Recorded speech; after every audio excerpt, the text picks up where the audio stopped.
This beautiful Saturday afternoon at the South Boston Speedway. The AutosByNelson.com pace truck makes its way to pit road. Fans on their feet. 30 smart stars getting set to rock the South Boston Speedway. The Flying VA 99 is green.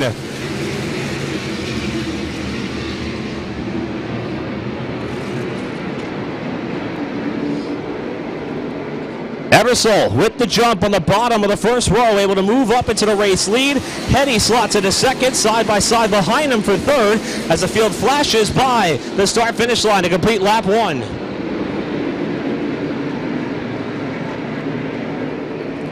Field's going to be coming up on the back of Dawn Gerstner, who is well off the pace out at turn number one. While we look at some battles that are taking shape throughout the midfield.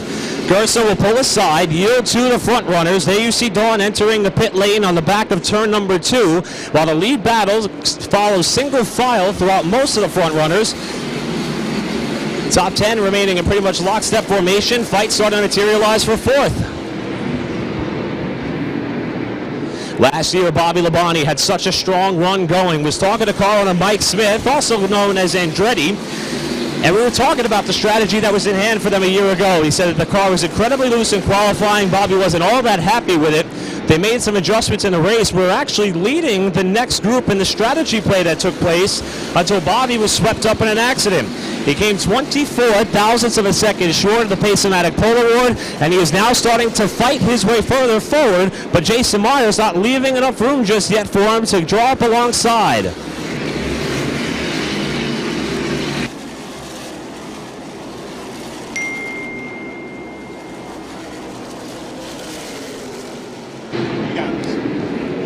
Labonte now draws even with Jason Myers. They come off the corner. They'll take the spot away. Jonathan Brown's going to try to follow through on the bottom in the SS Racing Pace-O-Matic entry. And there you see Labonte up to fourth. Came up 2 spots shy of a smart modified win last time out of Caraway.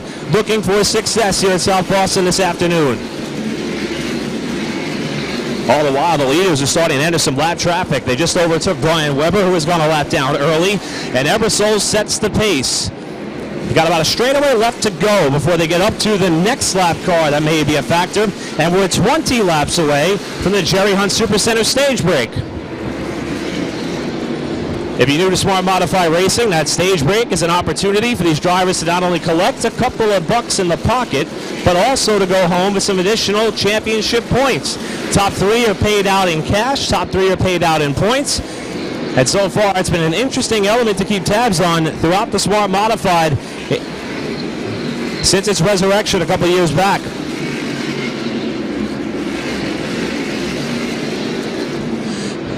Saw the gap there momentarily. Now we're taking a look here at Matt Hirschman, who was starting to work his way through the pack. The redraw had Hirschman pretty much mired in the midfield. You saw him just get around Gary Young Jr. there, the 45. Hirschman now exercising the top lane of 1 and 2. Gets a good drive off the corner to try to set his sights on Brandon Ward.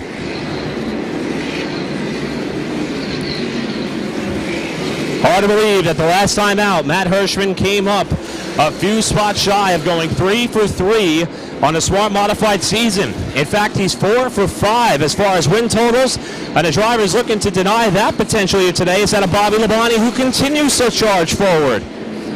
Labonte now inside of Brian Lofton. Got a good run off to and down the backstretch. Bobby Labonte is on the prowl. All the while, your leader is in heavy lap traffic as they go through 1 and 2. Got boxed in behind Brian Weber. Now got Troy Young up in front of him, as well as the John Markovic-owned number 95. And there you see Young nearly washed up in front of that front nerf bar of Eversole's car, and he had to pedal it, and that's going to bring Bobby Labonte into your frame. Eversole working the top side here of Cody Kohler, who yields to the race leaders on the front stretch. That's a veteran move by that young driver.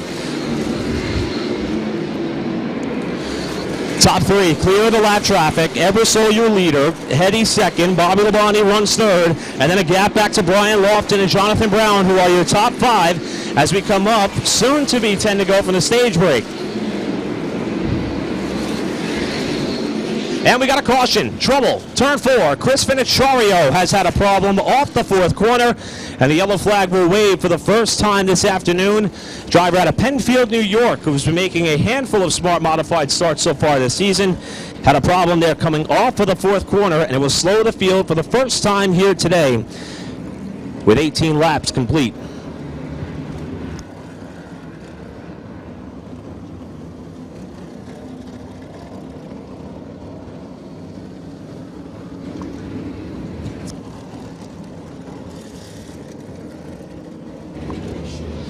Now we got a moment here and a break in the action to catch our breath after coming on up here trackside after the incredible pre-race ceremonies. Absolute pleasure to welcome, as we mentioned earlier, from Lost Speedways, Matthew Dillner. And Matthew, what a day. The weather's perfect, race cars are perfect, the fans here came out in droves, and we've got ourselves a pretty good race unfolding. We're only 18 laps in, and this is having the recipe to be something special for sure. It sure is. The whole day is perfect. The sunshine is out.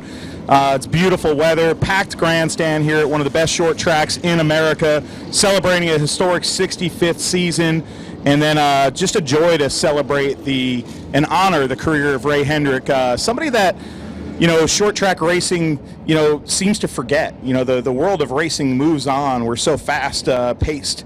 But this is one of the greatest short track drivers that's ever lived. And he was a champion here for 5 times, over a 700-time winner. And just an absolute honor to have that family and pit crew here, and his son Roy taking the car for pace laps. And we got some special stuff coming up. It ain't over. You mentioned the history of this sport, and we were talking pre-race, and you said that this field here today, 30 cars strong, is proof that asphalt modified racing is back in a big way here in the South. Hard to believe what this tour has been able to accomplish in just 2 and a sprinkled season, with 2020 just being a 4-race exhibition. It's incredible. Yeah, I mean, I'm a Northeast modified guy. Grew up around local tracks up in the Northeast, Stafford, Islip, Riverhead, New Egypt, you just name it, Riverside Park. But the Southern Tour type modifieds down here didn't have a home. Now they have a home. But to see 15 to 17 cars, 18 cars, and now this year we're in the 20s, and here we've got 30 cars strong. And you're not talking about any slouches out there. This is a wild field of great cars, great competitors. We've got a NASCAR Cup Series champion out there performing in an open-wheeled modified in front of these fans today, and some of the best short track Southern modified drivers in the country. And this tour and Southern modified racing, not just the smart tour here, obviously they have springboarded it, and we're all so thankful for it. But modified racing is coming alive again in the South, and for a guy like me that lives down here now, I'm just absolutely pumped. Yeah, I echo those sentiments exactly. And you mentioned young guns like Caleb Petty in the field, NASCAR champion Bobby Labonte. We saw Ryan Newman in a team car to Jonathan Brown that's here today. He was having some fun at Richmond last night with SS Racing. I think the more public that it becomes, that these cars are really a lot of fun to drive, and it takes a lot of talent in order to put the piece together. I think it just continues to shine the spotlight even brighter on this style of racing. Yeah, it does. And we arguably have one of the best short track racers in America competing today with Matt Hirschman in that 60 car. And then, somebody that's sneaking up in the field right behind Hirschman, that 60 car. There's a yellow car out here, the Young brothers. Great people, right? But that 03 Young car today is being piloted by Jeff Foltz. Jeff Foltz, a multi-time race winner here in super late models, in Pro Cup cars, and one of the better late model fender drivers in America. Years ago, he got his feet wet in modified racing. You see that car on your screen right now, the yellow number 03, the Young's team. But Foltz got his feet wet in the 00 Brady car one year and absolutely fell in love with modifieds. And I was talking to him on the grid before we did those ceremonies, and he's like, man, I'm just having so much fun because these are the most fun cars that I've ever gotten to race. Yeah, he was actually echoing similar thoughts when I had a chance to catch up with him. And let's not forget, that's a Fury race car. He's a co-owner in Fury race cars. He said that actually Tony Uri was here today as well. And he mentioned the fact, what better R&D is there than to get behind the wheel of the machines that my company is helping put together than to be out here? And he just loves this racetrack, and I think it's been evident to see why. He's up to 8th place, too, so Jeff Foltz is no slouch. I've seen him here in a race a few years ago where it was like, I think it was 130-degree track temperatures. There was a long caution flag or red flag at the end, and it was so hot that his driving gloves burnt in the car to got stuck to the shifter, and he loves the hot weather races. We don't have one of those today, but I'll tell you this: Jeff Folt's one of the top short track racers in America, even though he's like a chassis builder guy now. Well, as we were conversing here about all that was taking place, the red flag is out here at South Boston Speedway. Now, we are not necessarily adjacent to that of race control. However, I will tell you that the one car of our reigning champion, Burt Myers, has come down onto the pit lane, and he was someone who had been on a bit of a roll here as far as his starts this season. Burt was someone who kicked off the season with a fourth-place finish at Florence, then improved it by 1 to 3rd at Southern National, and then finished runner-up at Caraway. And he said in his post-race interview, I've only got one more to go. And remember, he won the championship last year without visiting victory lane. It was an immense amount of consistency that the team was able to put together week in and week out, and it put him in a position to win his second Smart Championship. And now that Myers is sitting down there on the infield, we await official word as to the reason for the red flag being out at this time. Now, Brandon Ward and Tommy Neal did stop under that caution flag, and we also saw that Jamie the Jet Tomeno did come down as well.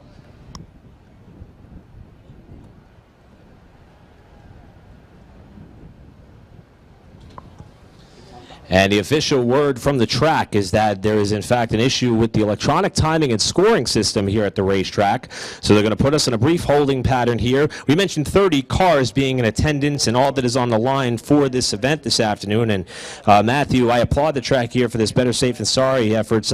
We remember back in the old school days, in fact, there's still some venues in this region that hand score, no matter the field size. And that would be a tough assignment for anybody in a field of this nature and caliber. Especially here. I mean, Bowman Gray Stadium actually does it. They hand score their cars. It's incredible. But yeah, timing and scoring, hey, you got a computer at home. Sometimes a computer crashes, right? So sometimes you got to fire that thing back up. But give credit to where credit is due with this track. I'll tell you what, I haven't been here in about 6-7 years, to be honest with you. And this is one of the best late model tracks in America. But a lot of people don't realize this place started out as a modified track. This was a mainstay for modified racing for several years, and some of the greats, including that Flying 11 or Ray Hendrick, were the highlighted guys. Runt Harris, people like that.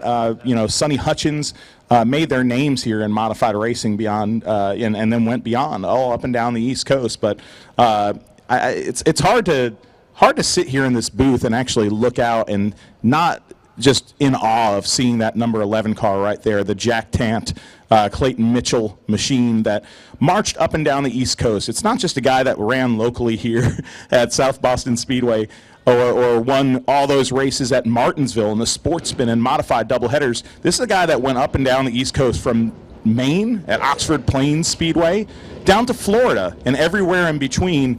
The 11 car wreaked havoc back in those days, winning races at places like Trenton, the Race of Champions, Langhorne, you name it. The Flying 11 has been an iconic modified ride. You look at Richie Evans, arguably the best modified driver of all time. When you're looking at this southern region, this is your Richie Evans, basically. This is your number one, your leader of the pack as far as southern racing. And I know generationally we get separated from some of that history. So it's nice for even you, Eric, a young guy here with a passion for modified racing. This is an opportunity for us to learn about our roots and to learn about where we came from and our beloved modifieds. And that's a great point. And for me, I got to learn a lot when NASCAR started doing their throwback schemes, and that number 11 layout was one of the go-to schemes. I think it's been used 3 or 4 different times. Denny Hamlin was one of them who not only used it but won in it. And then, of course, who could forget Tommy Baldwin Racing when he had a Cup Series venture. Did a livery up on his cars that kind of resembled that of an asphalt modified, like the one that Richie Evans drove to Hall of Fame success throughout his career. And it really is interesting, especially at a track of this nature. This race here at South Boston Speedway, as you can see the field back behind the AutosByNelson.com pace truck under the yellow flag. This venue has really turned into a marquee event on the Smart calendar. Now, as Matthew alluded to, this racetrack, the current configuration we're on today, track's 65 years old. It was actually organized, or I should say designed this way back in 1994, and it's been a fit for modified racing like a hand in glove, and we continue to see that proof in the pudding here as we still have 18 laps complete, about 12 laps shy of the Jerry Hunt Supercenter stage. This track here actually started as a quarter-mile dirt oval. before it turned to this configuration right here, and then eventually was paved. But one thing I noticed here, we're looking at the front of the field here, but if you drift a little further back, there's a number 14 car of Bobby Meismer. Meismer's won the pole this year. He's been one of the front runners in the series for the Smart Tour this year, having him on board this year. Coming back to the modified, he's a multi-time champion at the Concord Motorsports Park, now a Lost Speedway. But the number 14, I'm looking at it right now, Eric, and he has damage to the left rear of his car, so just a short amount of time into this race, 18 laps into this affair, and the Bobby Meismer Hughes Motorsports number 14 with some damage to the rear of that car. It doesn't seem to be affecting the car that much. Nothing looked like got hit in the rear end. It looks like just sheet metal damage, so that would be good for the 14 of Meismer. Great observation for the driver who won the first Pace-O-Matic Pole Award of the 2022 season back at Florence Motor Speedway, and that team has been working diligently as far as getting the results they would hope for, and even have his young son Brody on the pit crew, who's usually at the racetrack each and every week to try to help Bobby get the best result possible. So the field continues to circulate here under the caution. We did see Jamie the Jet Tomeno duck down onto the pit lane, and we've been talking a lot about the racetrack here at South Boston Speedway. The CitraSafe choose cone is going to come out, so I'll hold that thought momentarily. You see that choose cone now. It is being placed on the main straightaway. Drivers will have the option to elect inside or outside for the upcoming restart. When we get down to some pit strategy later on, it's certainly going to make things interesting. Ebersol elects the bottom, Hetty up top. Bobby Labonte will be inside of row 2. Brian Lofton outside of row number 2. Then we had 2 that elected the inside there. Jonathan Brown and Jason Myers both picking the inside lane. Hirschman's going to gain 2 spots there on the exchange as we inch closer to the restart. Matt Hirschman picking up 2 spots, choosing the outside there, with Jonathan Brown choosing the inside, and also Jason Myers of Walnut Cove choosing that bottom. As you look around there, you see above this great field of modifieds, this isn't just a grandstand crowd. There's people on lawn chairs all around this oval track right here. There's a parking section where people are tailgating in the backs of their vehicles. This place is humming today for this beautiful modified race. The point I was going to make earlier is we're 1 lap to go from the restart here. We mentioned this being a state-of-the-art facility. The safety team here, after last year's race, that was the last time we saw a red flag involving Tim Brown, they actually brought in a modified chassis and practiced extricating someone in the event something of that nature would take place. This venue takes asphalt modified racing seriously, truly from top to bottom. We've got 12 laps to go before we hit the Jerry Hunt Supercenter stage break, and the AutosByNelson.com pace truck will enter the pit road, and here we go into the Pace-O-Matic restart zone. Ebersol and Hetty bring us back down for the restart.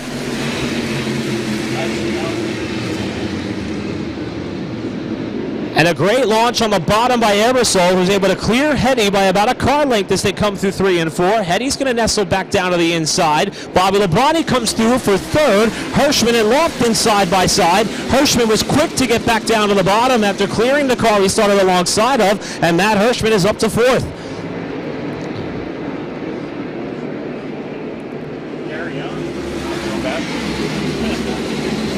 Ebersol fresh off that charge at Richmond last night in the NASCAR modified race, pulling the double here. That's awesome to see. Old school, going from one race track to another the next day. That's what we like to see, right?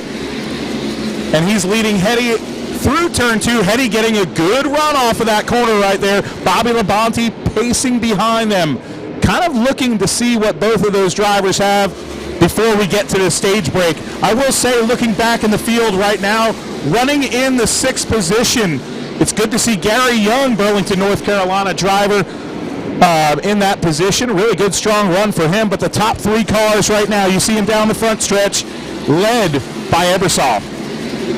Ebersol continues to lead the field off of 2. You can see the top 3 in your picture. Ebersol, Hetty separated by less than a car length now as they come off the corner. Hetty hooking the left sides on that apron there to help that car exit off the corner a little bit better, and it seems to be working on him. He's closed up on the rear Nerf bar and now looks for the lead on the backstretch. Caleb Hetty, last week's winner at Caraway, alongside of Ebersol after that amazing run at Richmond last night, and he's pulling the Cup champion through with him to 2nd. Hetty now is going to be the next driver to encounter some of that lap traffic as we are now coming up on 3 laps to go before the Jerry Hunt Supercenter stage break. Bobby Labonte has to squeak to the outside of Brian Weber to put him a lap down off of 4. And you can see Hetty starting to open up the gap here a little bit. Wes Gilbert lies ahead. We'll see if he can get to Wes here before the stage comes to a close. Gilbert desperately wants to stay on the lead lap, but it appears as though Hetty has a much faster car. We got a caution crash, front straightaway. Huge pile up on the main straightaway.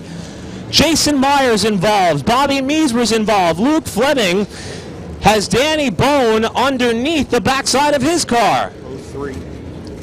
Jeff Foltz is underneath, literally underneath the 40 of Luke Fleming right now. This is likely going to bring out a red flag, I would say.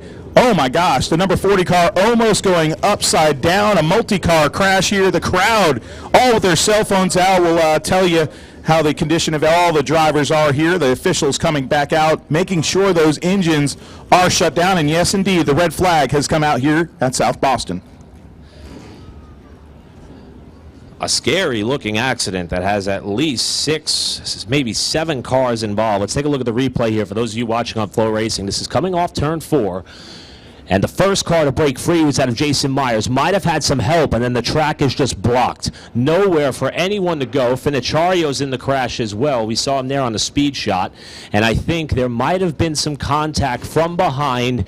Looks as though that Myers may have gotten a shot there from the car just behind him. And I believe that was J.B. Fortin. And for Luke Fleming, you talk about back-to-back bad luck weeks for him. He won the Hard Luck Award last week after leading multiple laps. In fact, took home the Banker's Life halfway break as well a week ago, and now he finds his car pitched up underneath both Danny Bone and Jeff Foltz as the track crew and the record crew were just singing the praises, Matthew, of the track crew here at South Boston Speedway, and they've got a heavy task up ahead of them to try to clear this scene. All right, and the track officials trying to get these drivers extricated and get them out of their cars right now. And we have something for the people in the grandstands. Everybody's standing up looking at this wreck. We're going to announce the 50-50 winner for all you in attendance. Everybody at Flow, this is when you just look at the wonderful wreck here on your screen and be in awe of it. But the 50-50 winner, ticket number 334536. That's 334536. Come claim your prize in the main office with a valid ID and a ticket. Oh, looking at that replay again here on Flow Racing, the Buzzy Racing speed cam right here.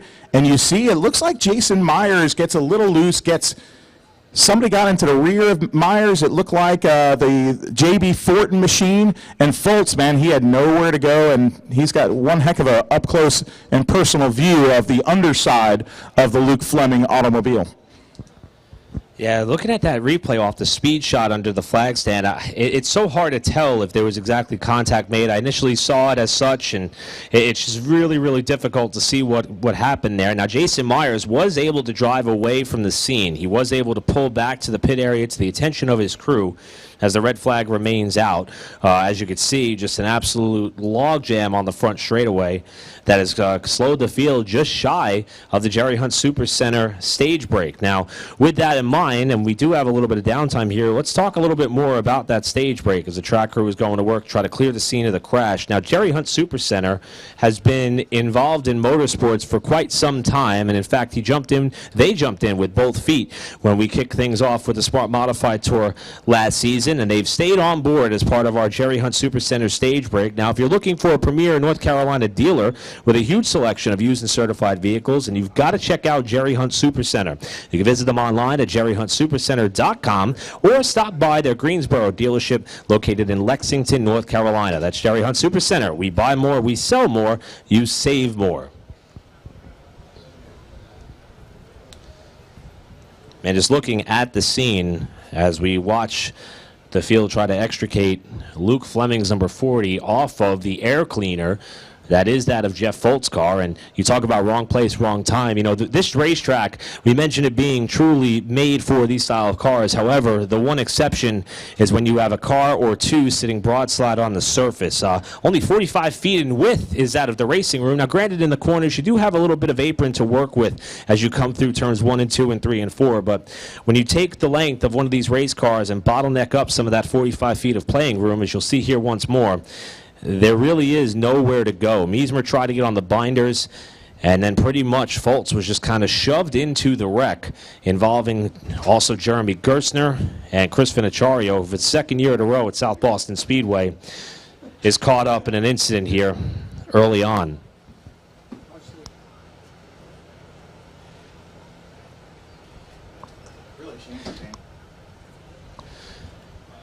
Couple of cars involved in this crash really have been trying to shake the black cloud away from them in their race team. Jeremy Gerstner is one of them.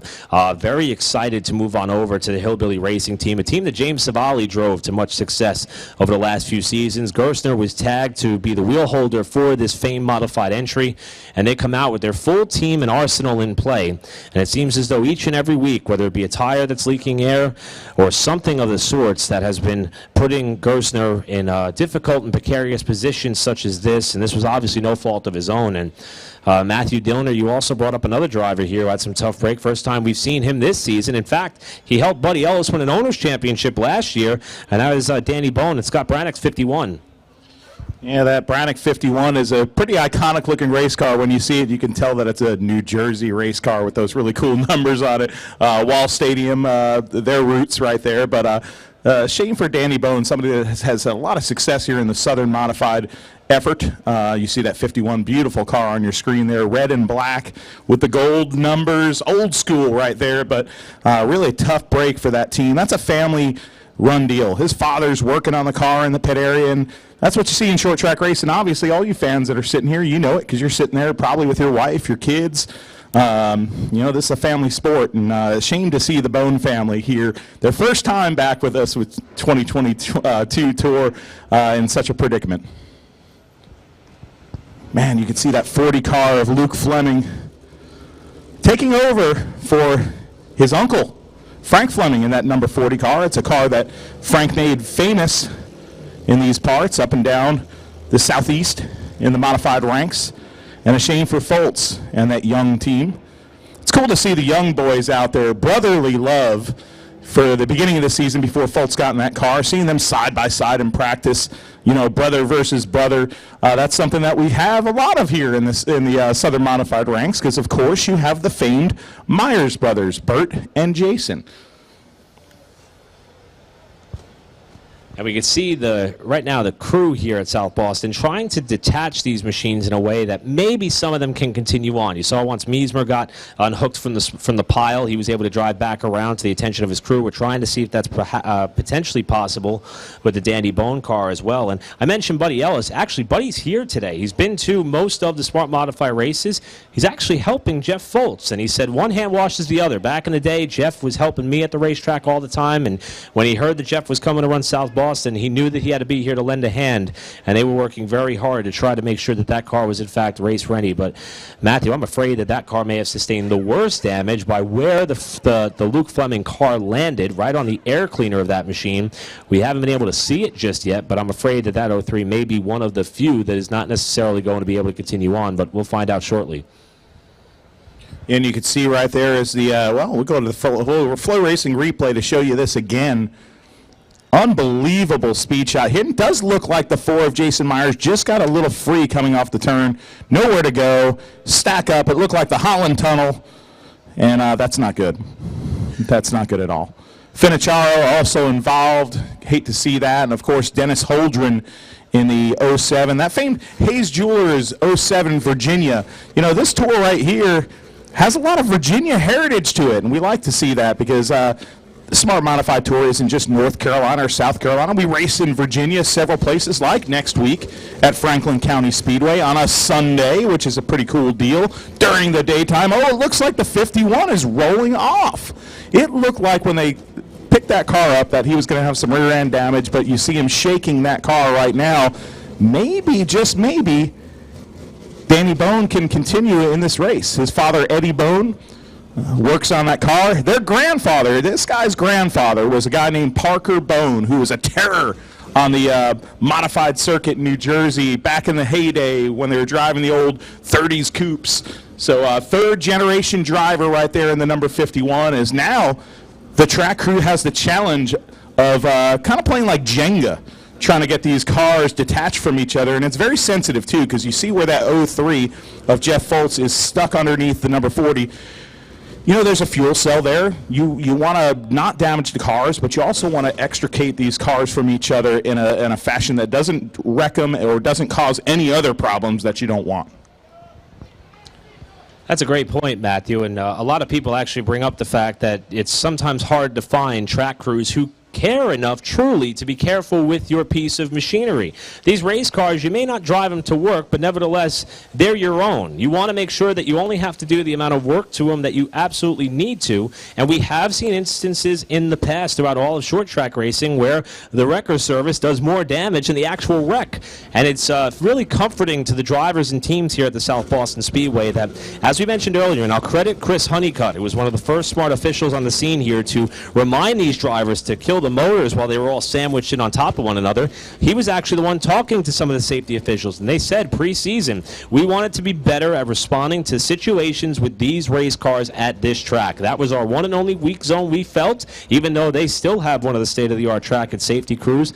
I'll liken it back up to my neck of the woods at Wall Stadium Speedway. They too go through different types of rehearsal processes and other elements, and just to be situationally aware to respond, whether it's the event of a serious set of circumstances or a challenging one like this stacker that we created here on the front stretch. For those who are watching along on Flow Racing, I'm Eric Brennan. Happy to be joined this afternoon by Matthew Dillner, who's up here in the booth with us, as we are about 3 laps shy of the Jerry Hunt Supercenter stage break, and this the 4th race of the 2022 Smart Modified Tour powered by Pace-O-Matic. For those of you who are watching, whether it be near or far, use the hashtag FlyingVA99 to interact with us here on social media. We'll try to get to some of those here in just a couple of moments. And as Matthew alluded to, we have one more race in this stretch that we've been on here to kick off our season, and it's next Sunday afternoon at Franklin County Speedway. That's in Virginia, and then we are on hiatus for the most part until Wednesday night, June 29th. That'll be at Caraway Speedway, our 6th race of the season. We'll take another summer stretch break. A lot of these competitors partake in the full season at Bowman Gray Stadium and the Madhouse, and series management, I should say, was well aware of the fact that a lot of the participants with the Smart Tour really want to be able to do both travel, enjoy tour-type modified racing, but also try to lay claim to top honors at the Madhouse. So we have one more race next Sunday, a break until Wednesday night, June 29th, and then September 3rd, we'll kick things up in a high gear on Labor Day weekend. We'll go out to Carteret County Speedway. We're going to go to Orange County Speedway the week after. For more information, full schedule and details, visit smartmodtour.com to learn more. It's great looking at this shot right here in Flow Racing. You remember when you were a kid, you know, and you guys that are sitting in the stands, you could hear us on the PA. You know, when you're a kid and there's a big wreck and you'd go run down to the catch fence to see a close-up look of the crunched and mangled cars. Of course, the competitors on the other side of the wall don't like to hear that. But the fans right there, you see the little kids up on against the fence. This is where they capture their imagination and their passion for racing. Wow, look at that. And you're seeing it here at this little bull ring here in South Boston, Virginia. But it looks like they're starting to try to lift the number 40 car from Jeff Foltz's machine, as you see the red flag blowing in the wind there with our starter, Jeff Bunton, the ex-wrestler, professional wrestler, turned flagman, turned social media extraordinaire, and Rob Blount from Flow Racing, Long Island native and modified freak, up in the flag stand with him as well. A lot of passionate people on that Flow Racing the staff right there that are really, really big modified fans, and it's pretty cool to see because Flow Racing really at the beginning was very much dirt, and I'm a dirt guy, so I got Flow Racing and I subscribed to it. I watched all the racing and I love it.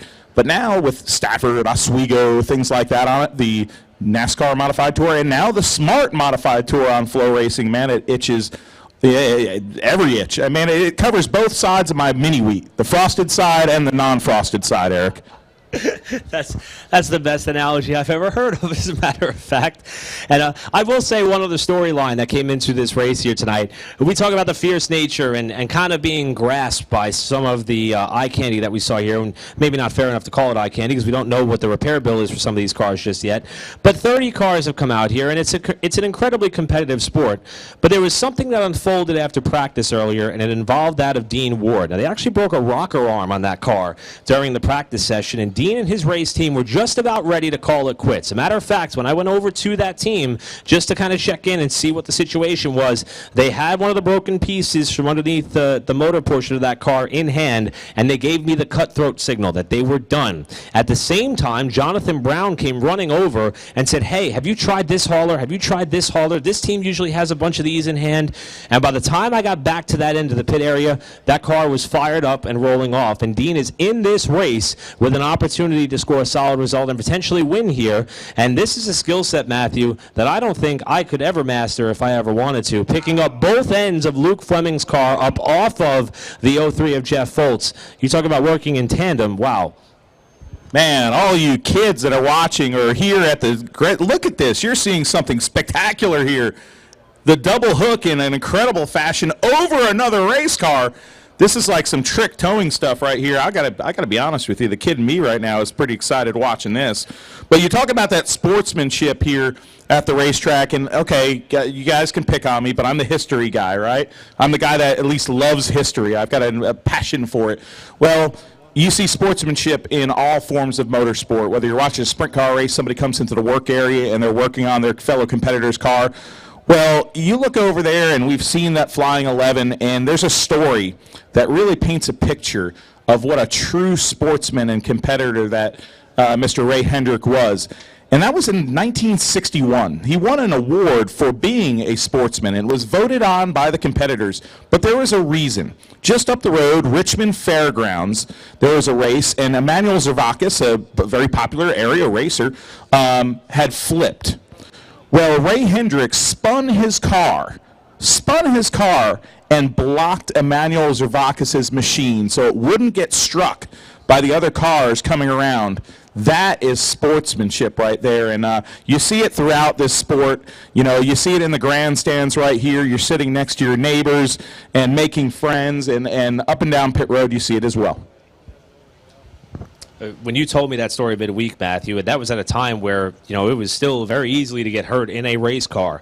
And for Hendrick to put himself in that position there for the sake of another competitor. And we see instances, we saw it earlier. For those who are here at the track or watching, we had the Hornets out there, and we saw frustrations boil over and what is certainly going to be a viral moment for those of you who check out racing highlights from the weekend. But there's the flip side of it as well. And I'm sure that even for some of those who are less fortunate here at this portion of the race, we're going to take, in fact, how about that? Hats off to those at Flow Racing. They've got the replay up from the Hornet crash for those of you who missed it earlier. And I will tell you, the form of this throw is probably better. I hate to admit that I'm a Mets fan, but that's probably better than any pitcher we have on the roster for this year. So, what a shot. That video's already been floating around. Saw racing photographer Blake Harris get a couple of shots of it as well. And only at the short track could you see things like that. You know, I was just looking at that on the monitor, and I was reminded that was a very expensive day for that Hornet driver, and then it became even more expensive. Yeah. Insult to injury for sure here.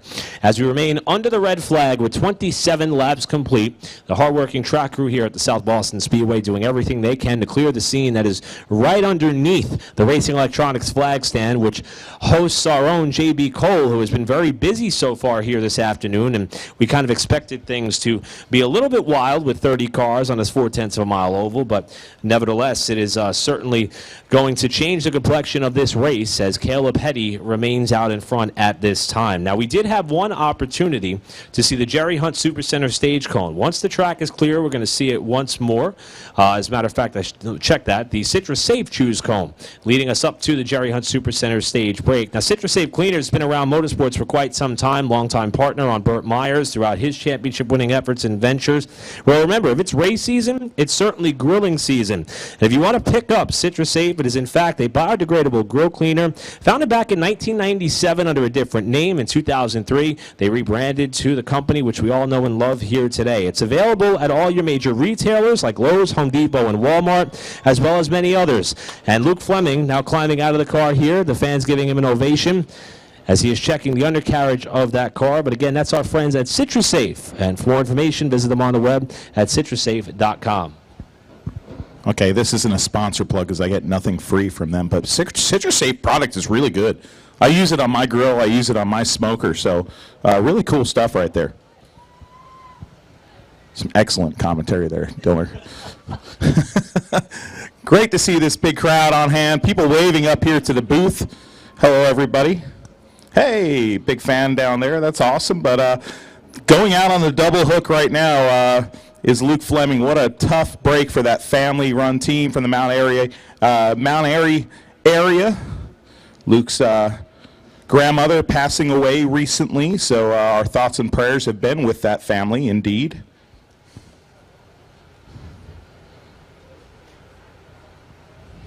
It is almost smoking season, isn't it? Oh, yeah. Do you smoke?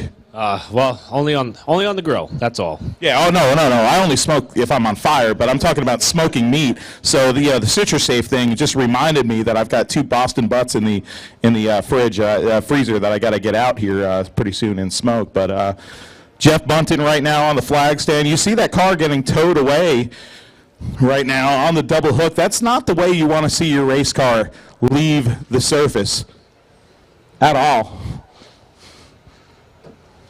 Few cars on pit road. Of course, it's red flag conditions, so they're not really allowed to work on these race cars, but they're kind of strategizing right now what to do as we still try to get the 03 of Jeff Fultz off the racing surface.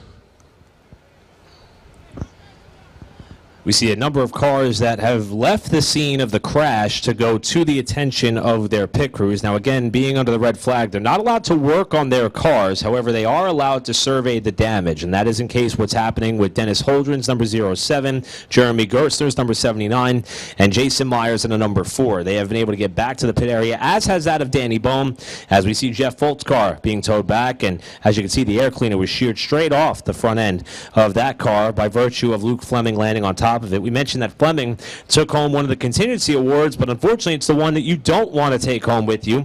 He ended up wrapping up the top honors for the Pace-O-Matic Hard Luck Award last week at Caraway.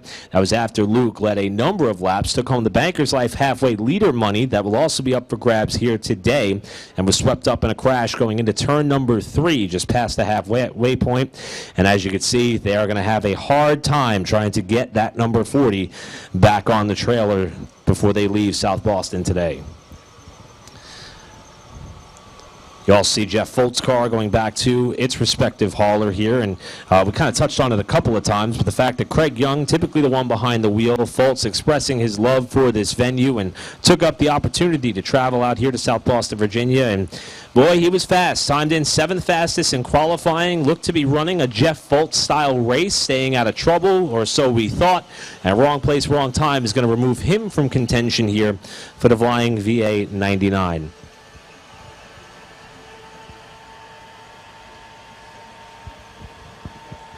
Kind of love red flag fill here. It's a good time for everybody to go down and get some concessions right here as we tow away race cars. And you're looking at the Jason Myers number 4. Jason Myers, of course, probably had a few bologna burgers earlier. I was kind of trying to look and see what drivers would eat bologna burgers today and see if they pick up the pace a little bit throughout the day. Of the 79 there, Jeremy Gerstner, he had a bologna burger today. If you've ever been to South Boston Speedway watching on Flow Racing, or of course the fans here, they're all here. They're eating bologna burgers. It's great. Oh wait, Rob Blount in the flag stand. We can't see him right now, but Rob Blount of Flow Racing saying he's eaten 5 bologna burgers. I'm going to tell his soon-to-be wife about that. That's great. 5 bologna burgers for Rob Blount. Jeff, Flagman Jeff, how many bologna burgers have you eaten? Come on, show the fans. Raise your hand. How many bologna burgers? 0. Boo Jeff Bunton. Everybody in the crowd, you can boo him. That's okay. We could give him the black flag.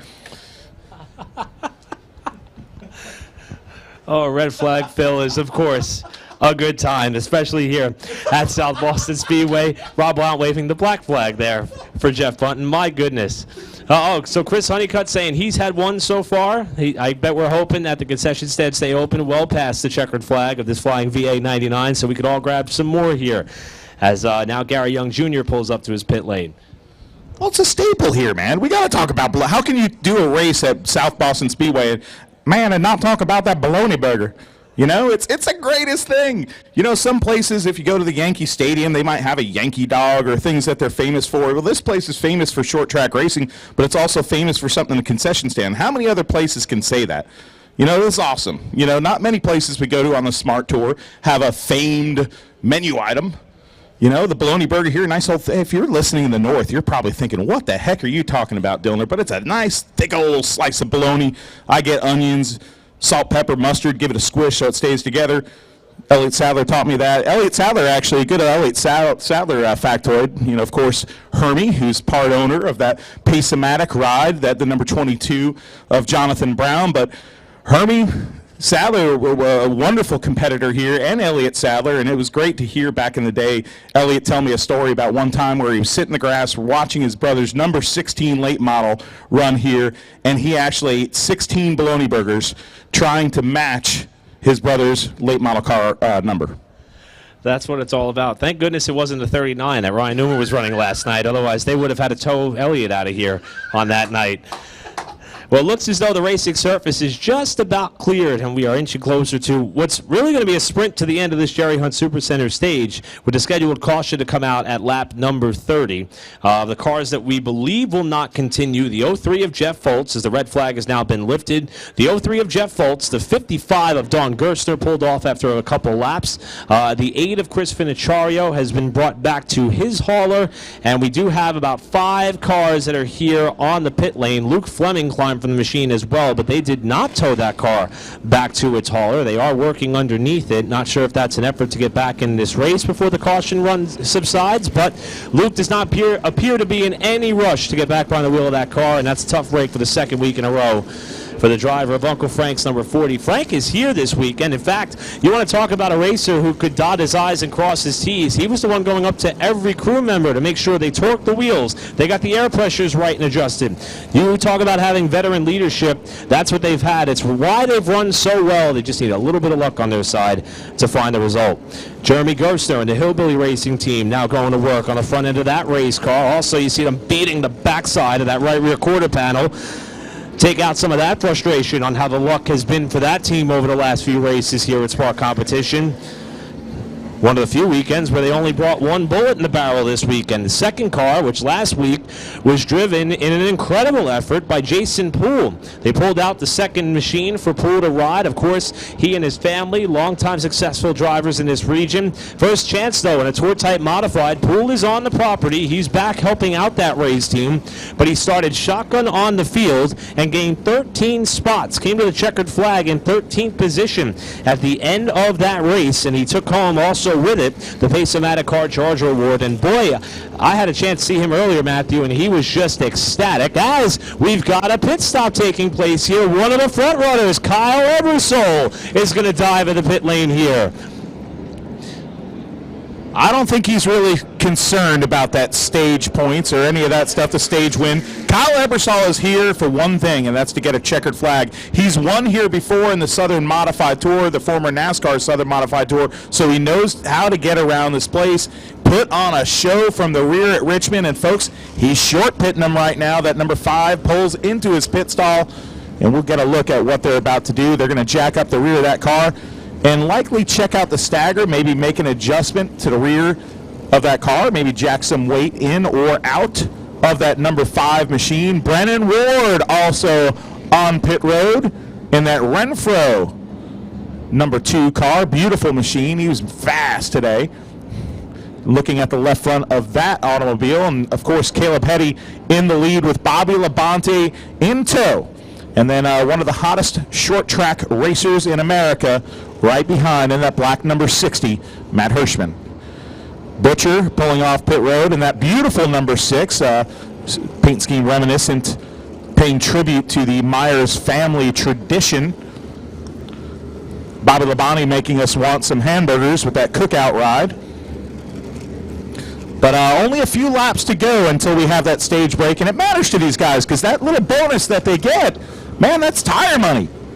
Yeah, and when you think about it, Matthew, we look at Bobby Labonte on our screen. Last year, he came up just a few points shy of being able to race for a Smart Modified Championship. Now, granted, he did have a schedule conflict with SRX last season that took him out, but if he would have had a couple more of those stage points, it may have gotten him into the Smart 3 at the season finale. These drivers were running full-time this season, like Caleb Petty, like Bobby Labonte, like Jonathan Brown. It's important for them to get every point possible, and as you mentioned, the tire money, of course, helps as well, because $300 to the driver who comes to that orange and white checkered flag, $200 for the runner-up, $100 for the third-place driver, and then we hit the reset button and see how the rest of the race is going to pan out as a couple of cars continue to circulate their way around here. We mentioned the fact you could use the hashtag FlyingVA99 for those of you watching on Flow. This is probably one of the best Twitter handles I've ever seen. Beer Doggy Dogs is enjoying the coverage in Massachusetts. Thanks for watching along, buddy. We really appreciate it. Bonnie is saying, let's go 7NY. We got a Tommy Baldwin Racing fan here for Caleb Petty. Odds are looking pretty good for Bonnie right now and company as they are currently out in front. Corey Bush chiming in, watching Flow Racing and the Smart Mods on a beautiful evening in Lebanon, Pennsylvania. And yes, indeed, that was quite the pileup as the Citrus Safe Choose Cone is back out one more time in what will be a 3-lap sprint to the Jerry Hunt Supercenter stage. Good news for Jeremy Gerstner fans. He's able to roll off from the pit lane as Caleb Petty elects the inside. Bobby Labonte outside of this front row as they hit that shoes cone. Matt Hirschman, Jonathan Brown will line up in row number 2. And I'll tell you what, Matthew, that crash has brought some new names to the front. Tom Buzzy in P5 right now. Great to see Tom competing again in this Smart Modified Tour in that number 5 car right there. In the 5th position, the number 5 car with Brian Lofton to his outside. Double file, make you smile here, and we're going to go double file, of course, for this restart, as we always do here in the Smart Modified Tour. And slowly but surely and very quietly and methodically, you see that 60 car right there, stalking. It's like the Jaws theme has come out. One of the and those guys have a mirror full of that car, and we're going to hear from Matt Hirschman before this race is over and that PD number 60 racing team. But Jonathan Brown to his outside, the number 22, that PSR chassis team raced last night with their other car at Richmond. Field's going to get set to come back to the restart. 3-lap shootout to wrap up the Jerry Hunt Supercenter stage. Caleb Petty, last week's winner, alongside of Bobby Labonte, who qualified second here today. The AutosByNelson.com pace truck makes its way on the pit road. They come into the Pace-O-Matic restart zone, and it's a 3-lap sprint for the points and the money. Boy, Labonte keeping Hetty on his toes that time, laid right on the right side Nerf bars as they came through 1 and 2. Now trying to slot in behind the youngster as they come off of turn 4. As they come back to the line, it's Hetty ahead of Labonte for now with 2 to go on the stage. Boy, Labonte offering a little bit of a warning shot there to the backside of Hetty. May have to root and gouge that youngster up off the bottom if he wants a shot at the stage win. Hetty leads down to turn 1. Final lap here at the Jerry Hunt Supercenter stage. Hetty's able to pull Labonte off the corner. Last chance for Bobby as they come through 3 and 4. Labonte with a last-ditch effort. All 4 wheels on the apron, but it's Hetty winning the stage here at South Boston ahead of Labonte and Hirschman. You see, of course, the stage checker flag coming out and the yellow flag coming out immediately, something that the Smart Tour has enacted once those top 3 cross the start-finish line. To keep the drivers nice and safe, they will throw that yellow flag. The Jerry Hunt Supercenter stage break winner, Caleb Hetty, fresh off that win last week at Caraway Speedway. So wonderful race so far, but folks, buckle up. We've got a lot more. Here's where they're going to start making the hay. The first 30 laps are done. Now's where the real excitement starts. And if you've never watched a Smart Modified race, this is a 5-tire race. What that means is you start with the 4 tires on your race car, right? You get 1 other tire. So you might see guys put that 1 tire on the right rear of the car. When do they do it, though, becomes the question. Do you want a short pit like Kyle Ebersol? Do you want to come in late and charge hard at the end with a fresh right rear tire? Also, what other swaps do you do? Do you swap the two left side tires? You know, these cars are super sensitive, these modifieds. You always see them, modified person talking or hear them talking about stagger. Stagger is so important with these big giant tires. They grow with the air pressure in them as they develop heat into them. And sometimes the tire will take off, and that drastically changes the stagger on those race cars. You see on the flow monitor right here, and fans in the stands, you can see the number 5 of Tom Buzzy choosing to come down pit road now to service his number 5 modified. Matthew, you illustrated the tire strategy that has made the Smart Tour so much fun over the last few seasons. Now, South Boston, most tracks in this region very notorious for being abrasive, gritty. Oftentimes you see cars go part throttle, like what we used to see at Myrtle Beach every time the asphalt modifieds would race there. We saw it at Southern National. We saw it at Florence. Here, it seems like it's a little more even keel, but it's still going to matter in a big way, especially with a field of this size and of this nature. You also don't want to put yourself back in the danger zone of being swept up in a crash like what we saw on lap 27. So far, this time through, only Tom Buzzy, Dennis Holdren also getting some work done. They're going through that left side tire swap that Matthew Dillner was just alluding to. So the trickery is taking place already, but most of these teams still have that one fresh Hoosier rubber in their arsenal. And the question now becomes, how do the cautions fall, and when is the right time to come down? Remember at Caraway, Caleb Hetty pitted early. We thought he was a sitting duck for the end of that race, and he fended off all challengers at the finish, even though he was on a right rear tire that was older. It's been used more throughout the duration of that 99-lap affair, and Hetty was able to hold off all challengers. We'll see what the strategy is for that team and more here, as we'll be seeing the Citrus Safe Choose Cone next time by. I love the choose rule. Bottom line, if you're at a short track in America and you could see a guy maybe gain a few spots and take a risk on the outside, we saw in that restart with Caleb Hetty and Bobby Labonte just how narrow this racetrack is. And it was interesting to see them battle side by side, Nerf bar to Nerf bar. Hetty, of course, choosing the bottom, Labonte at the top, Hirschman bottom, as expected. So far, nothing new here. Lofton taking the bottom, not electing to go to the top. Burt Myers taking the top. So no major wholesale changes when you're looking at the front of this field. And the reality is, from this point forward, it's a brand new race. 30 laps in the books. We're going to have now 69 laps to go. And it's been ironic how often we've seen Caleb Hetty and Bobby Labonte racing in and around each other. As a matter of fact, when Caleb Hetty won his first ever Tour Type Modified race, he had to fend off the 2000 Cup Series champion to get the job done. Bobby was adamant in victory lane, saying, you know, he was proud of the youngster, but he wasn't quite sure how hard he had to press at that point. And then as the race unfolds, Hetty was able to stand on the top step of that proverbial podium and fend off the Hall of Famer.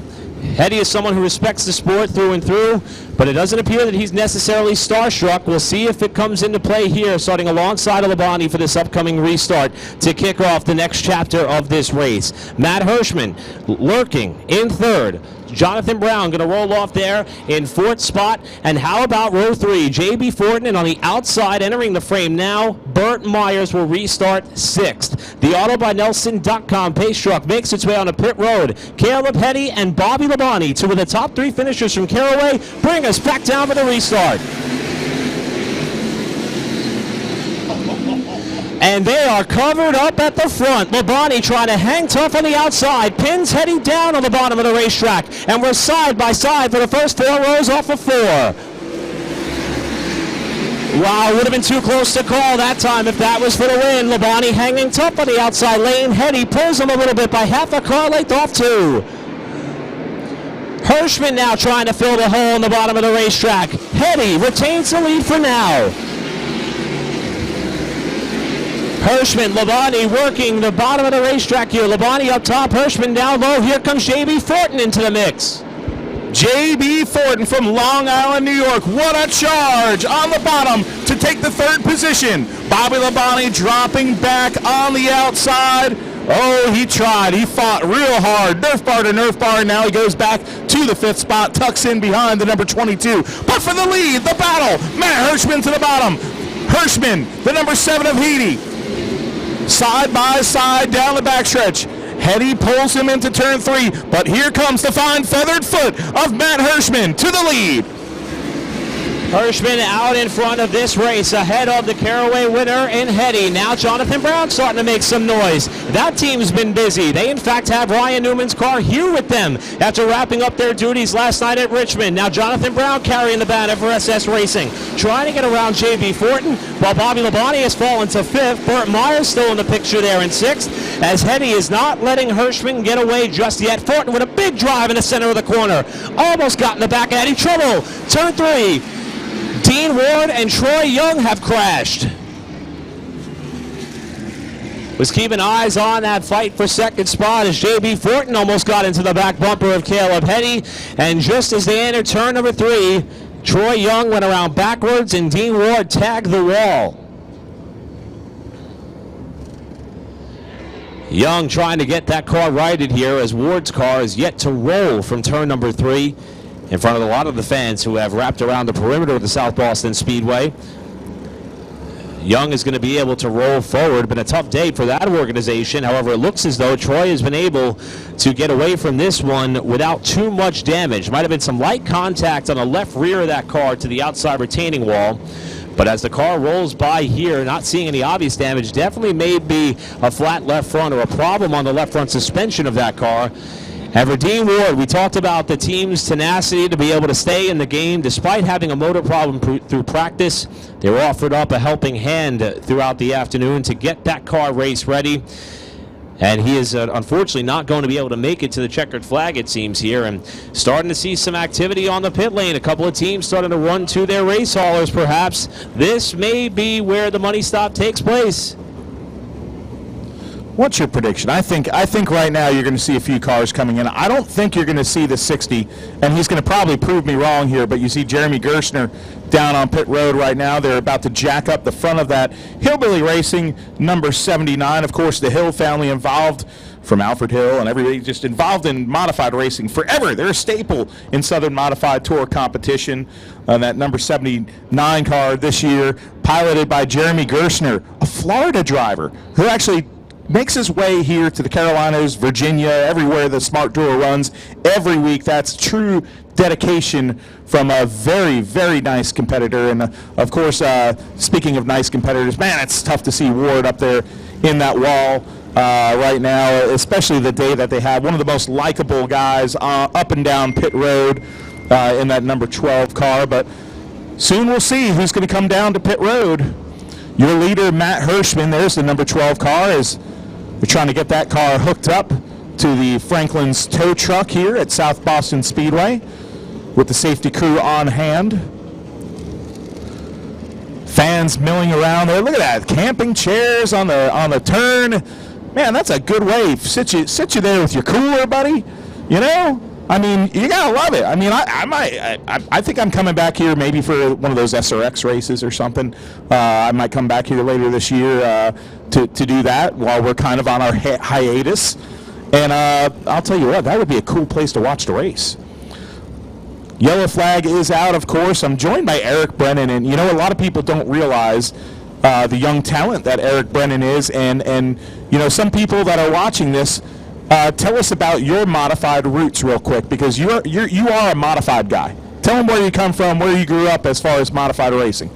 It all goes back to what some, not all, will call the Northeastern Madhouse, Wall Stadium Speedway. I mean, the racetrack, the 1/3 mile high banked oval with double-layered guardrails is truly a place where a lot of talent could be carved and made in all forms of motorsports, but Modifieds was the star of the show. The annual Turkey Derby captivated me as a child. As soon as I got my driver's license, I made the trek out there. I dragged a couple of my friends with me who didn't like racing all that much. I think they still hold it against me to this day because they may not have gotten over the cold weather that evening, but nevertheless, I was engulfed. In modified racing, there's just so much to be said about the power that these cars hold and the ability required in order to make them go fast. It's not one of those vehicles you could strap in and hope for the best. The amount of talent it takes to make these cars kind of dig, it goes a long way, and it's evident in our field here. First entry to the pit lane under this caution with the pits being open is the SS Racing number 22 of Jonathan Brown. That was the first car up towards the front of the pack, was running in the top 5 that has elected to dive down here for service, and we'll keep our eyes here on that Pace-O-Matic and Stanley Law Group number 22 to see what the team elects to do here as far as strategy. And it looks like, Matthew, they've got a sticker tire in hand. This may be the first domino to fall in the strategy. There we go. We see them jacking up the right side of the car. Sticker tire probably going on the rear of that car. We'll see what else they do to this Pace-O-Matic team. Number 22 bolting on that set of stickers right there. Also, Troy Young down on pit road in that 02. Nothing else for the number 22 as he rejoins the field. 02 car, looking at that left front tire, it looked like it took a little impact, might have bent the rim. That's what it appeared when it came down pit road. From this side, it was tough to tell, but it looked like that contact might have bent the rim on that 02 car on the left front. So continuing to work on that car, your leader, Matt Hirschman, and this is where the strategy starts to play. So for those of you keeping score at home, remember lap 37, that's where one of the front runners in Jonathan Brown came down to put on that fresh right rear tire. And we talk about this field being deep. Even though we had the big crash on the front straightaway with 27 laps in the books, we still have a lot of cars that are still running in this race, and a lot of them still on the lead lap. The timing and scoring ticker that you see here on Flow Racing, able to keep tabs on a number of the competitors who are in this race. But in terms of how deep this field remains at this point in the competition, we still have a lot of cars that are going to have to cycle their way through the pack here. And I expect Jonathan Brown to restart back potentially in about the 20th position once we get this field doubled up. Now the choose cone, which is out now, the Citrus Safe choose cone, could help Jonathan Brown. So far, Hirschman elects the outside for the upcoming restart, while Hetty's going to take the bottom. Labonte will be inside of row 2, JB Fortin outside there. I've got my eyes peeled, though, on that yellow and black looking number 22 that's about to come up to this choose cone. We'll see if he's going to be able to make up some ground. You see him laying way back to get as much information from his spotter, and I hope they're good at counting cars because he is going to elect the top side. They'll take that Citrus Safe choose cone out of the way right now. We're doubled up and ready to go green next time around. Caleb Hetty on the bottom in that 7NY Tommy Baldwin Racing entry. Jeff Bunton giving them the sign. 1 to go on the outside. Matt Hirschman. That's the son of the original 5-time. We're talking about the 5-time NASCAR Modified Tour champion. Probably one of the most underrated modified drivers of, if you're a Featherlight Modified fan, of the 90s and 2000s, Tony Hirschman. Matt going to lead the field on the outside for this upcoming restart. It looks as though this restart is going to be waved off here, and they're going to come around for at least one more lap behind the AutosByNelson.com pace truck, and they'll give us a chance to shine a spotlight on Autos by Nelson. They're in fact one of the newest partners with the Smart Modified Tour. They're Southern Virginia's largest auto group with over 1,000 new and used cars, trucks, and SUVs. The website you need to visit, AutosByNelson.com, to learn more. And what a beautiful looking pace truck that they've been able to lend to us for these races here to lead this field around with the Smart Modified Tour powered by Pace-O-Matic logo. And boy, is it been getting a workout here today, Matthew. We've seen the yellow flag out here a number of times. We're only 37 laps in the book, still 2/3 about of this race left to go. I think our flagman's pythons there, as you see him waving the yellow flag, the fans, is they might fall off here. Hopefully not. Hopefully we go clean and green here for a little bit. But beautiful field of modifieds coming down off of turn number 4. We are getting the 1 to go signal, so we will go back to green and start lap number 37 on the books right now for the Smart Modified Tour. And you see that pace truck. The pace truck is leading the field. I want that pace truck. You think Chris Williams will let me take it for a week or so? Beautiful truck Autos by Nelson provides for the wonderful pace truck here for the Smart Modified Tour. Hey, we're about to go green. About to go green with what will be 62 laps to go. Matt Hirschman, the leader, on the outside of the front row for the restart. Caleb Hetty down low. Into the Pace-O-Matic restart zone they come. The pace truck makes its way to pit road, and Hirschman has control of the field as we get back underway from South Boston.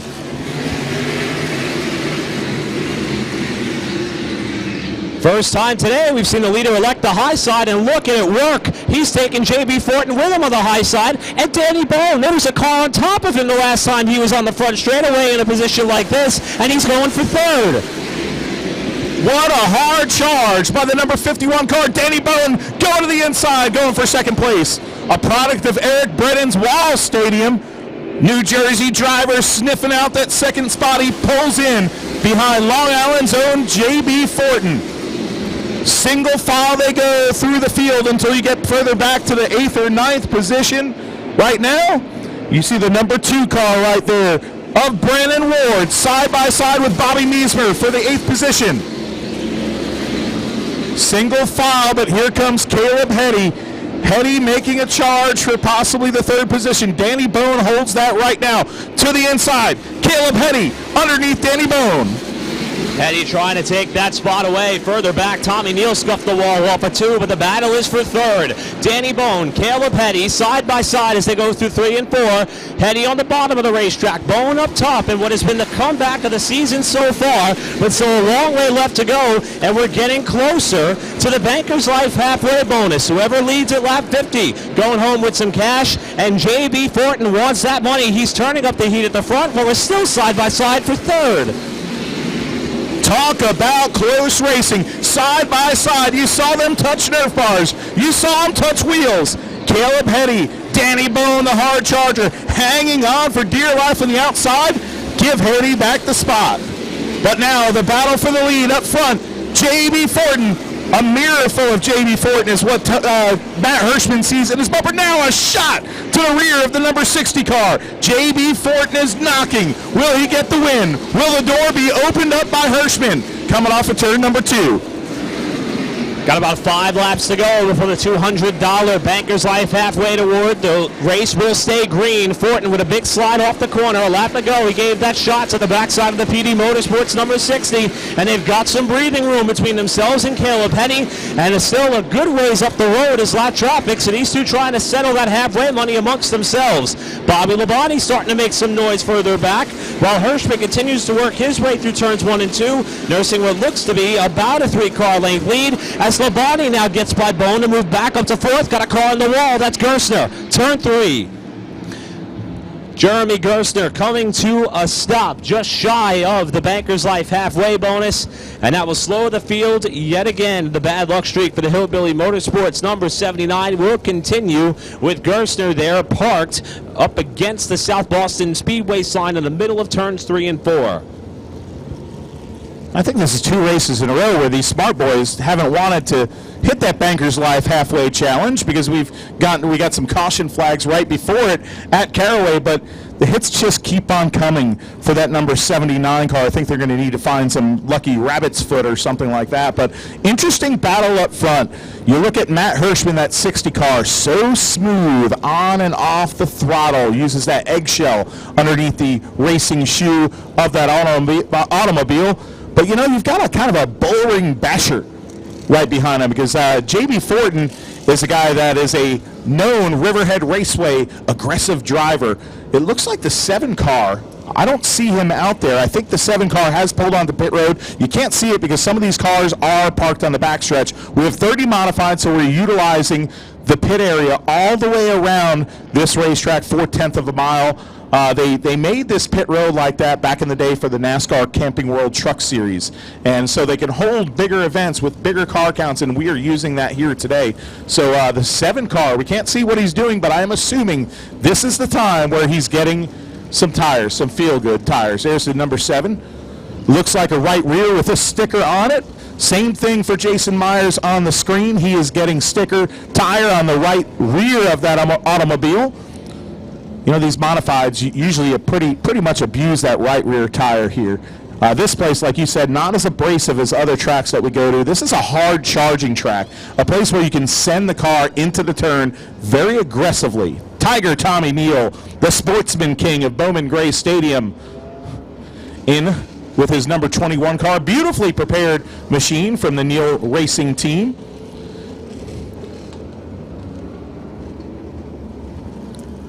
Butcher's 6 car, one of the prettiest cars in the field. That car was actually piloted a little last year at Bowman Gray Stadium by by our series tour director, Chris Williams, who's also a racer himself, grew up in the Martinsville area. You know, one of the things that was cool today was to see how excited he was to give a trophy to the Hendrick family, because he grew up literally practically on the grounds of Martinsville Speedway, and as a young boy watched Ray Hendrick win all those races at Martinsville. So interesting dynamic, like I said. Young J.B. Thornton from Long Island, New York, second generation driver. His father, John Thornton, a stalwart in the Riverhead Raceway modified wars back in the day. He's choosing the bottom. Once again, the leader takes the top with the citrus safe cone. The choose cone out.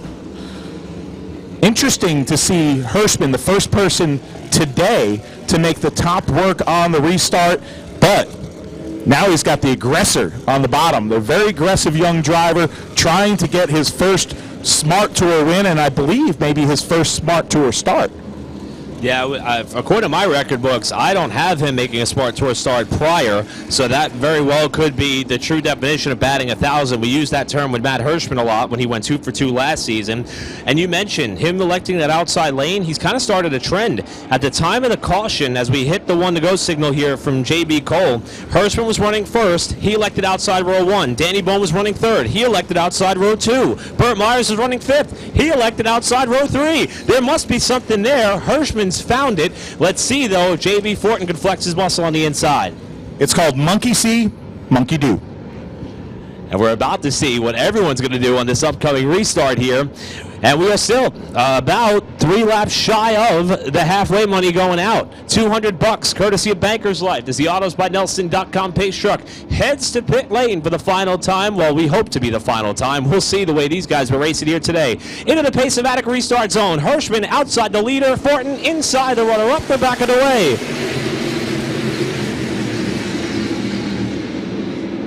Thornton washes up the racetrack, checks up Danny Bone. Bobby Labonte draws even on the bottom side for third, and Hirschman breaks free as they come out of 4. What a battle for the second position. J.B. Thornton washes up again. Here comes the number 51. We have a big crash. Turn 2. Put it out. Wes Gilbert. Cody Kohler involved in that wreck. Of course, your former NASCAR Wheel and Modified Tour champion, Jamie Tomeno, in that, as well as Greg Butcher. Big wreck coming off of turn number 2 in front of that Davenport Energy sign.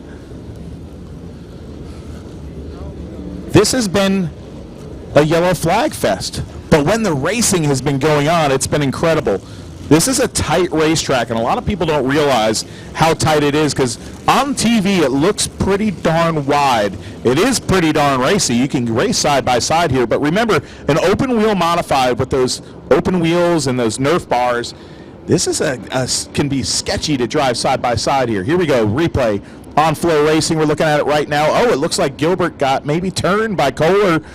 Hard to see how that developed right there, but those two cars making contact, and just a domino effect after it. What are you seeing here? Yeah, Wes gets to the gas right there, and the thing just went sideways. Jamie Tomeno, nowhere to go. Butcher drives in. A tough break for a few good competitors here in the Smart Series. We talked about pit strategy being so important. One of the cars that was nearly swept up in that crash was Caleb Hetty. He turned the wheel hard left down to the bottom and was able to get by, while the cars that were just ahead of him and around him were swept up in the aftermath. A hard hit there for Butcher into the back of Tomeno. You see the rear, pretty much the rear body work on Tomeno's car all crunched in above that rear Nerf bar, and there is Caleb Hetty, virtually unscathed after being able to cut that car down to the bottom. We mentioned earlier when Jonathan Brown was one of the lone drivers to come on and put on that fresh tire, he was going to restart back at about 20th or so. Hetty ended up in the same boat, and he was back there, and you could tell he was laying off of the pack in front of him going into turn 1, trying to gingerly work his way through the pack. I know spotter Brad Newman there was working pretty hard in order to try to get him through that mess. And you mentioned the available running room. Fortunately there, Matthew, there's a lot of apron to utilize, and we'll see it here. Caleb Hetty utilized all of it. There he is in the black 7. The wreck unfolds in front of him, and look, all 4 cars that were in front of him, as well as the car to the outside, allowed him to squeak through. In fact, I'll tip my cap to Bobby Meismer as well. He did a great job going high on that one. And that was by the hair of a chinny chin chin there for the 7NY on the bottom. Spectacular piece of driving by that young racer. Cut his teeth in Legends Car Racing, Caleb Hetty. And the drivers having a little discussion of how it happened there. A pack of drivers talking about, hey, what happened? Jamie Tomato, of course, one of the most beloved veterans in modified racing in that number 99 car from New Jersey. Used to love that Perth Amboy Springs number 99, and when he won the championship in the U2 modified, Jamie Tomato, one of the good guys in KG Veterans, been running regularly here now that he lives down south. You know what's interesting to me too, Eric, is looking at the field right now as they stand with Matt Hirschman leading, JB Thornton in second place. Of course, Danny Bone, we talked about him in third place. Burt Myers is in fourth. Bobby Labonte in fifth. Brian Lofton, but, you know, look who's sneaking up. There's a number 5 car, a red car, that led early on in this race, and I think that former winner here in the old NASCAR Southern Modified Tour days, Kyle Ebersol, is going to be a guy to keep an eye on now as this race advances. You know, that car was fast last night. It's fast this morning. They were so excited to come here today and run with the Smart Tour after racing on the big track there, big track for Modifieds, Richmond Raceway last night, and what an effort he put forth in that show. But hey, I'll tell you what, that might be the car to watch out for in this next half of this race.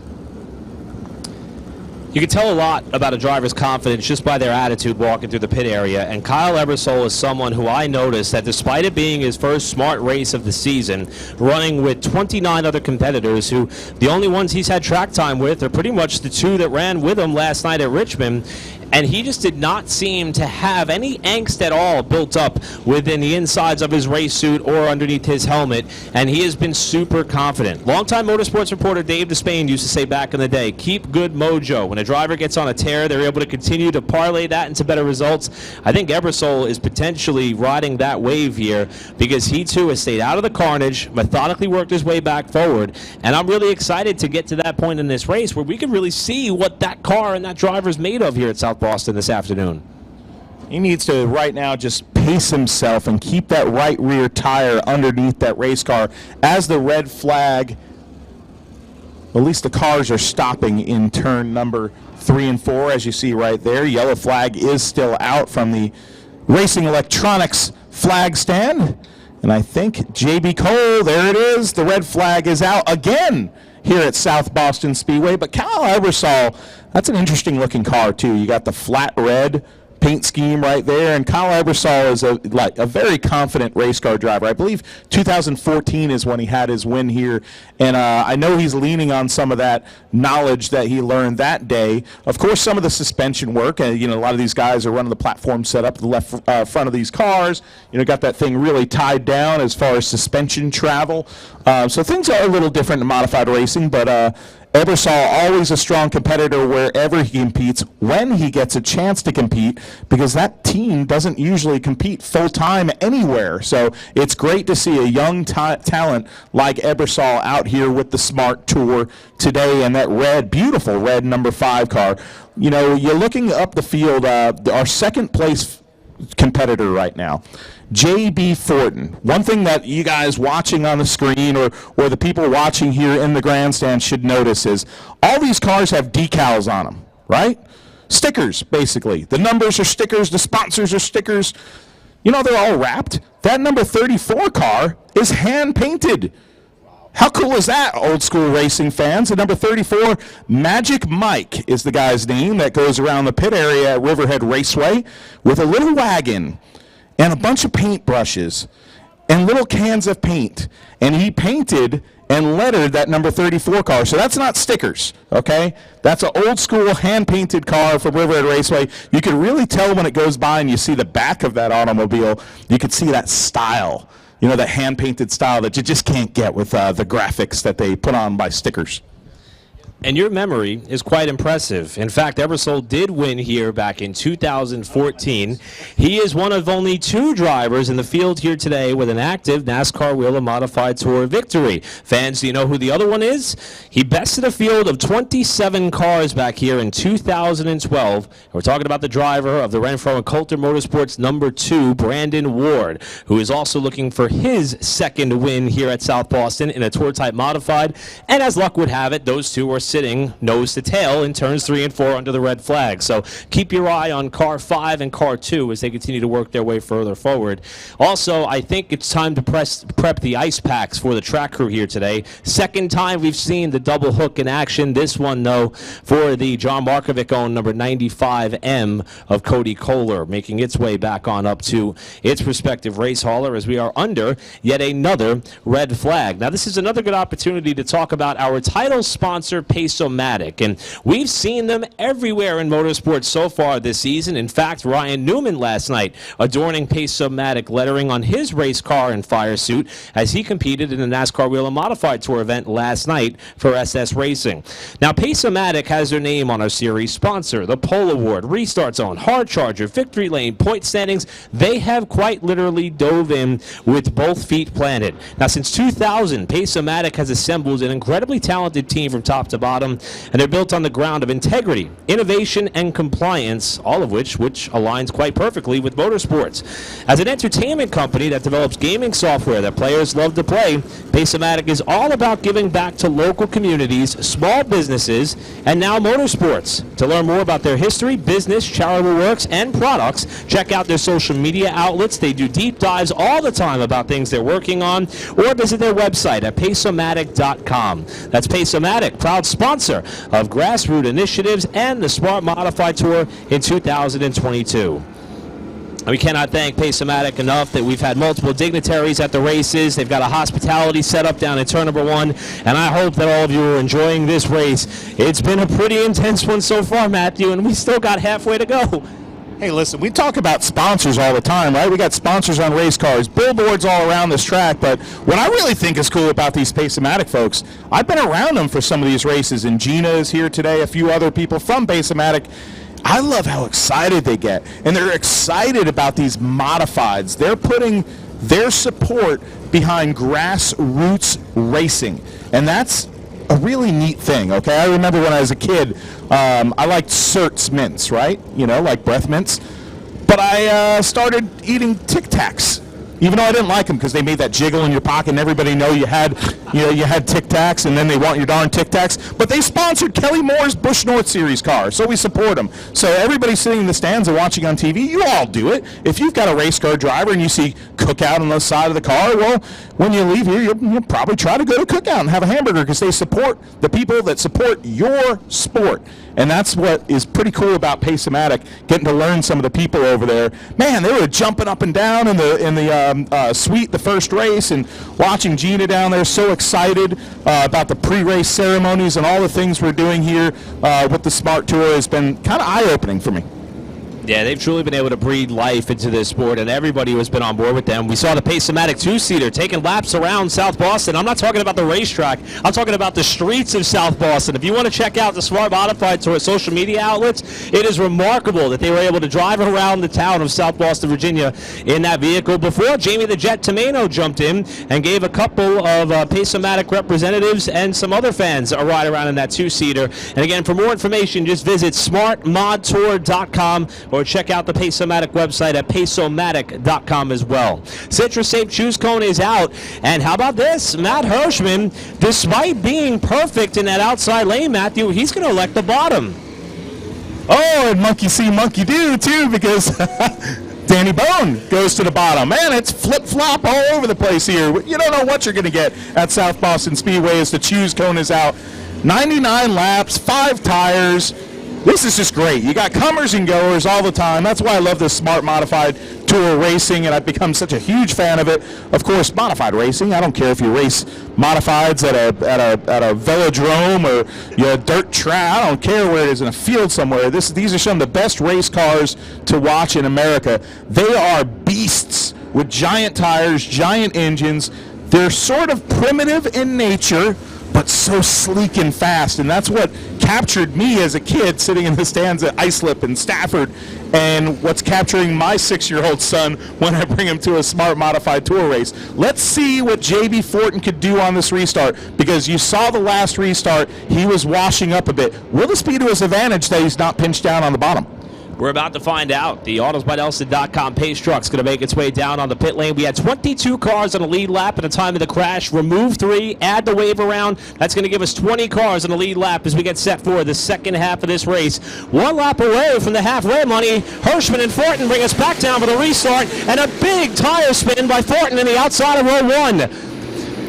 Danny Bone trying to exercise the inside lane. Dives it in there on the bottom, and they touch as they come through 3. Fortin washes wide, got a spin, turn 3. Brian Weber is spun, and the caution is out yet again.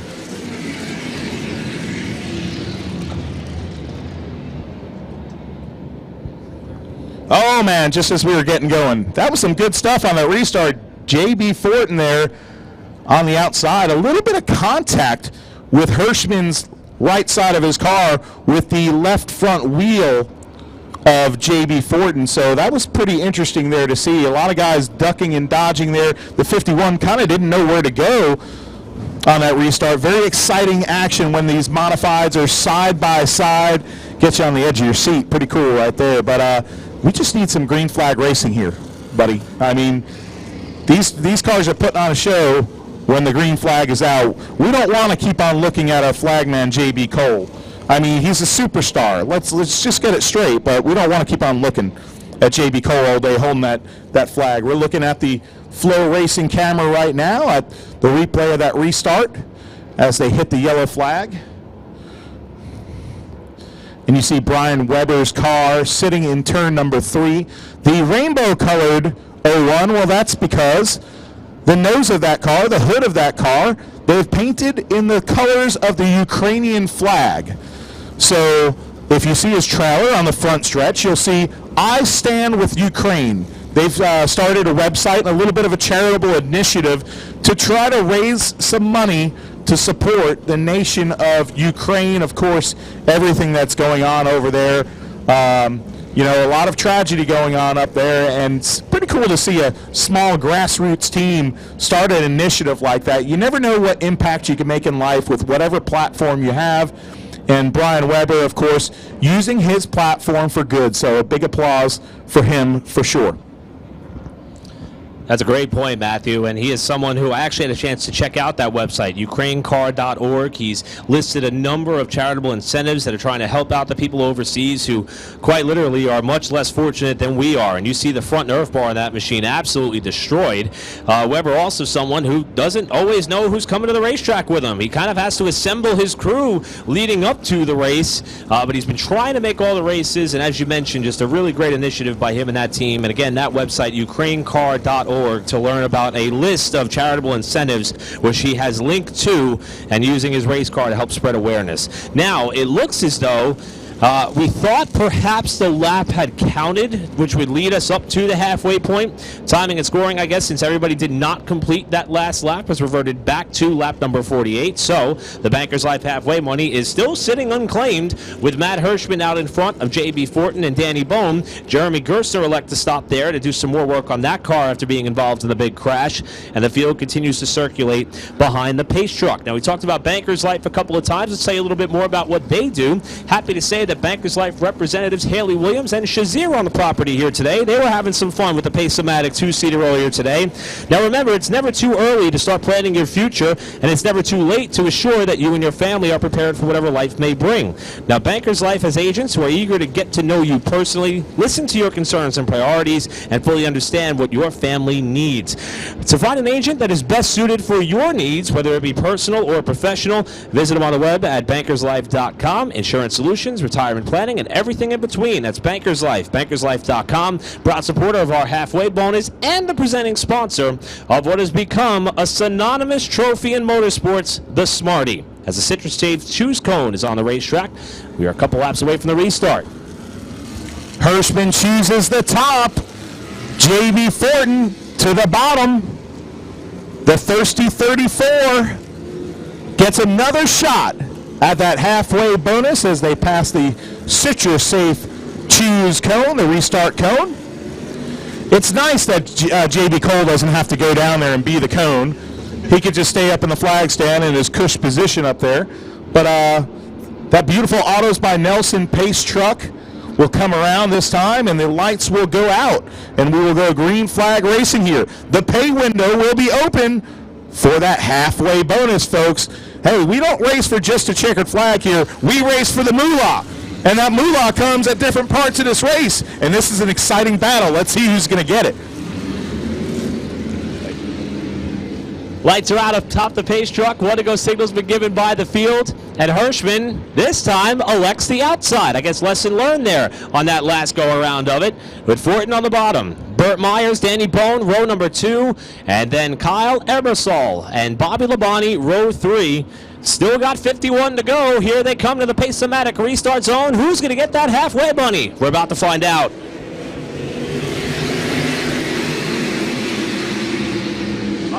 Another great launch for Hirschman. Up top as Bone nearly gets squeezed into the wall, and Ebersol is going to crash on the backstretch. Wrong place, wrong time for Kyle Ebersol as Danny Bone almost got pinched up into the wall out of 2. The field scattered, and it was Burt Myers who came down and struck the right front of Kyle Ebersol's car and sent him head on to the inside retaining wall, and the caution is out yet again. You know, we saw it before and we talked about it. J.B. Fortin's car seemingly washing up a bit, especially in particular on the restarts when there's maybe not as much heat on the car. Let's check out the Flow Racing Renegade replay here. J.B. Fortin kind of washing up there on the outside, giving Danny Bone had to back out of the throttle there. That just stacked them all up.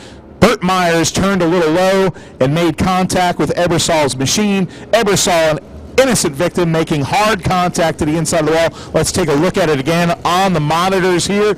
You see the 51 getting pinched up at the wall, off the throttle. Burt Myers reacts, and poor Kyle Ebersol gets put into the wall inadvertently. Major left front damage on that red number 5 car. That'll probably be the end of Kyle Ebersol's run back to the front. He was set to have a heck of a weekend here in the great Commonwealth state between Richmond Raceway and here at South Boston, but that is not to be any longer for the young racer.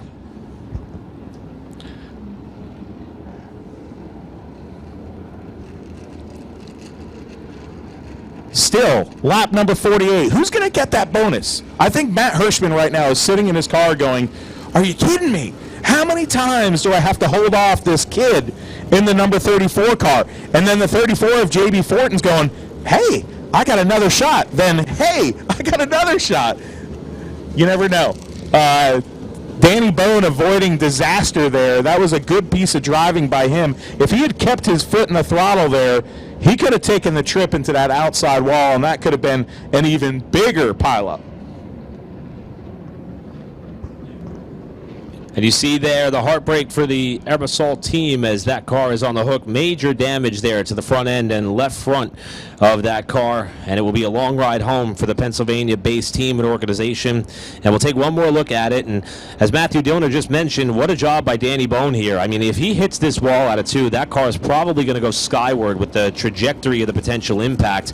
Gets off of the throttle just in time. And, you know, you can't blame Burt Myers, and he's trying to avoid the 51 as he is, you know, just about ready to graze the wall, and Ebersol just got by. And Matthew, you just pointing out there, Jonathan Brown, who mid-pack after the pit selection that they made earlier, able to squeeze through another one. Unbelievable. We saw Caleb Hetty before narrowly avoid disaster. We just saw the 22 SS Racing machine narrowly avoid disaster. Those are the storylines we don't think of when we see somebody way back there, maybe in 10th, 12th place, but that 22 car avoiding that wreck could end up being a winning move later in the race. So we saw it with Caleb Hetty before, and an unbelievable piece of driving as disaster approached him in turn number 3. Citrus Safe Choose cone is out on flowracing.com, and once again, same playbook for Matt Hirschman, the Northampton, Pennsylvania driver. from Mud Lane. That's right. He lives on a little dirt road named Mud Lane in Northampton, Pennsylvania, where they've built speed for years. Him and his father working on race cars together there, Hirschman race cars, and working on Troyer race cars in that region. And then Eric Beers and Austin Beers, hot modified driver, Austin Beers and his dad, who raced modifieds, live on the same little road, Mud Lane. So I don't know what's in the water there in Mud Lane, but whatever the 60's been drinking, Matt Hirschman, I'll tell you, that vitamin water there for modified drivers, it's worked. Absolutely. Unfortunately for Hirschman, he's going to have to withstand yet another restart. Now, we did see Bobby Meesber come down the pit lane. He will be able to rejoin in time for this restart here, as we're going to try again to give away some of this Banker's Life halfway money. Got a couple laps still to go. It appears the best launching spot for Hirschman has been the outside lane. That's where he'll line up here on the outside of J.B. Fortin. We'll see if he can keep that car down on the bottom here with Labonte and Bone. These two trying to shove each other up and out of the marbles. Here they come into the Pace-O-Matic restart zone. We're back underway. Oh, a better start for J.B. Fortin there. He wasn't going to get denied like he did the restart before. Pushes up into Hirschman. Give the lead to J.B. Fortin. His first lap's led in smart, modified competition. And he gets the Banker's Life halfway mark award. Give the money to young J.B. Fortin. But here comes the 60. Back down to the bottom. Matt Hirschman dive bombs past the number 34. He wanted that money, but guess what? He's got the lead. The crossover. Fortin to the bottom. Boy, this is a race. They may come.